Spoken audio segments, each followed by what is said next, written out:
The Jomon period is the key to understanding the world's ancient civilizations. The clay figures with the sunshades aren't aliens. Chapter 21. The Sorrowful Clay Tablets with the Hand and Footprints. The baby clay figure reminded me of the clay tablets with the hand and footprints of young children that were found near Hakodate. That would be the clay tablets with the hand and footprints that were excavated from the Kakinoshima site in Minami Kayabe. They are from about 6,500 years ago, and I'm fairly sure 17 tablets have been found.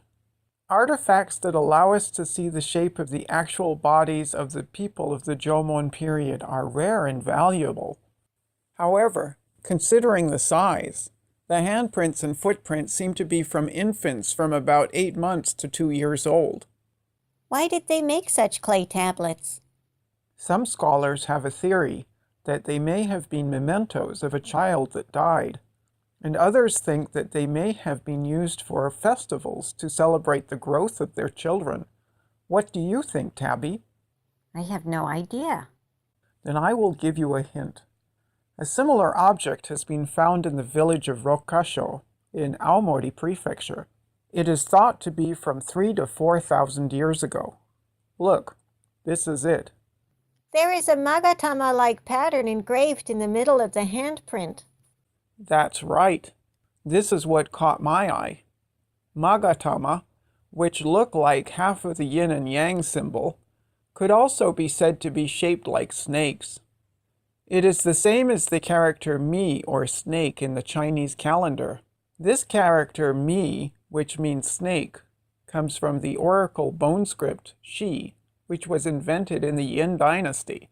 Though they are pronounced differently, the character itself is exactly the same, and also means to enshrine the ancestral spirit. Enshrining a spirit is not a very happy occasion, is it? Exactly. So I think the theory that these tablets were used to celebrate the growth of the children is mistaken. There are examples in the Han Dynasty of snakes engraved on graves. This also probably meant that they were enshrining the spirit of the deceased.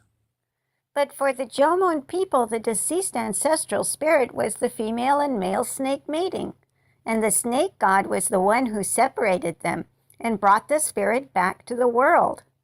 Snakes probably had many different meanings. In that case, Tabby, what I want to ask you is, how many snakes do you see on this clay tablet with the Magatama snake from Rokkasho? It looks like just one. That's right. It is not the 2 entwined snakes representing the ancestor, but just one coiled snake, which would mean that it is the snake god. It is the snake god whose part is to carry the deceased spirit into the other world, and then again back into this world. So I can't tell whether or not this clay tablet was cause for celebration. Precisely. But think about it. If there is a snake god on a clay figure that is the shape of a woman wishing to be pregnant, that would be the snake god who brings life. But if the snake god is on the handprint or footprint of a child whose life has already been received, what would that mean?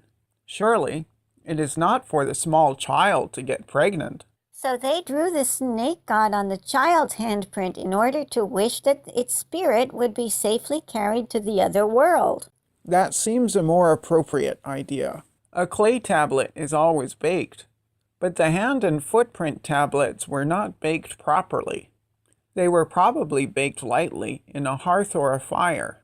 My feeling is that the clay tablets with the hand and footprints were of children who died, and that by putting the tablets on the fire, people were offering them to the fire god, who is also the snake god, in order that the spirit of the deceased child might be taken to the other world.